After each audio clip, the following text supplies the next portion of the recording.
Étudier, travailler ou autre option pour venir vivre au Canada. Dans cette vidéo, on va voir quelle est l'option idéale pour ton cas.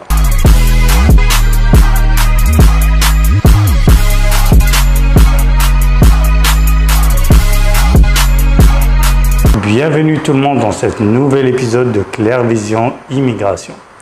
Pour tous qui ne me connaissent pas, je suis Ziad Ali, consultant réglementé en immigration canadienne.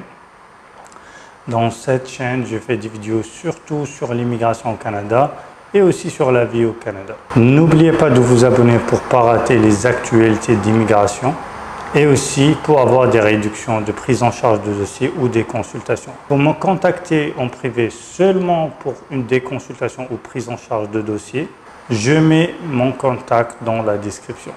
Voilà, si tu es ici, tu te poses la question, est-ce que je dois aller travailler, je dois aller étudier, est-ce que j'ai le droit de faire ça, ou est-ce qu'il y a une autre option? Dans cette vidéo, je vais vous dire la réponse. Tout d'abord, il faut savoir que l'option d'études ou de travail, ça rentre dans la résidence temporaire. Ça ne te donnerait pas le droit d'être résident permanent au Canada. Mais ça va te faciliter l'accès à la résidence permanente. Quoique même de ton pays, tu pourras avoir le droit à la résidence permanente. Il faudra analyser ton profil, faire des recherches sur les nombreux programmes de résidence permanente. En ce qui concerne les études et le travail, c'est quoi l'idéal? En fait, les deux sont liés. Et je vais vous dire pourquoi. Commençons par les études. C'est quoi les avantages et les inconvénients d'étudier au Canada? Les avantages d'études au Canada sont déjà un diplôme canadien qui va te faciliter la vie après à l'accès à l'emploi au marché canadien et surtout avoir le droit de travailler. Durant tes études et après les études, tu auras droit à un permis de travail post-diplôme qui est un permis ouvert. Et c'est très important de savoir le mot ouvert, qu'est-ce que ça signifie. Aussi, un autre avantage, si tu es marié, votre conjointe ou votre conjoint, il aura droit à un permis de travail également si tu es étudiant au Canada. Un autre avantage, ça va te faciliter et te donner plus de points pour la résidence permanente. C'est logique, les diplômés au Canada auront plus de points que les diplômés à l'étranger. Maintenant, les inconvénients sont deux.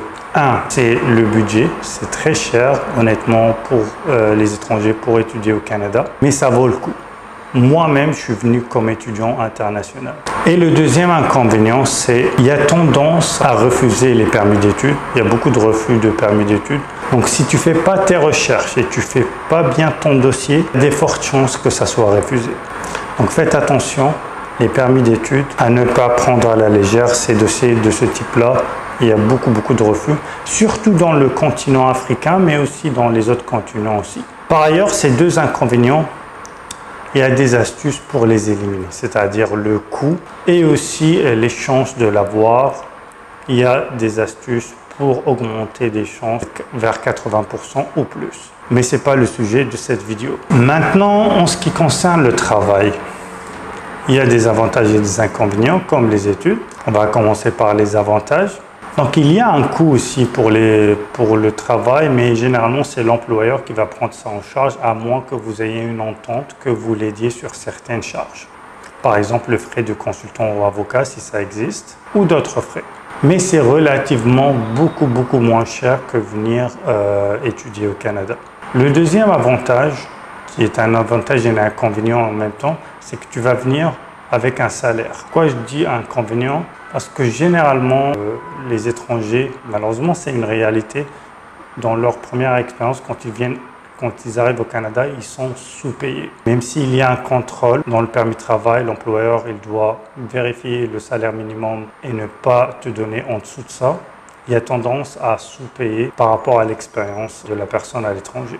Mais ça reste un avantage. Maintenant, les inconvénients. Le plus grand inconvénient, à mon avis, c'est la difficulté de convaincre un employeur pour vous faire un permis de travail. Ça, je vais vous dire, c'est quoi les solutions après. C'est pas facile du tout de trouver un emploi au Canada si tu n'as pas un statut qui te permet de travailler. Un statut qui te permet de travailler, c'est par exemple un résident permanent, il peut travailler au Canada, un citoyen canadien ou sinon un étranger avec un permis de travail.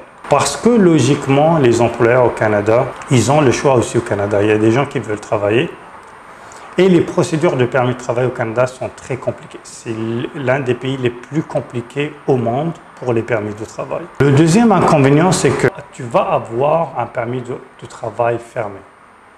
Un permis de travail fermé ne te permet de travailler qu'avec un seul employeur et ça pourrait être un grand inconvénient. Maintenant, que choisir? Moi, je dirais, si tu es dans les métiers en très grande demande, en pénurie au Canada, il faut tenter quand même le permis de travail. Si tu n'arrives pas à trouver un employeur qui te sponsorise, soit avoir une consultation avec un consultant, un avocat pour t'expliquer les lois de permis de travail et te faciliter les chemins parce que les astuces de permis de travail, c'est la moitié du travail. Si tu connais bien les lois, tu connais comment parler avec les employeurs pour leur faciliter la tâche du permis de travail, ils pourront te prendre.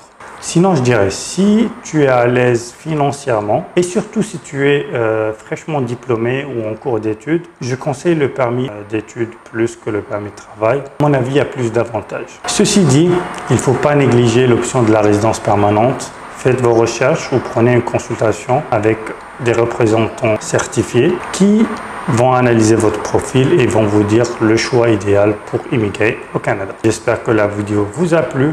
À la prochaine.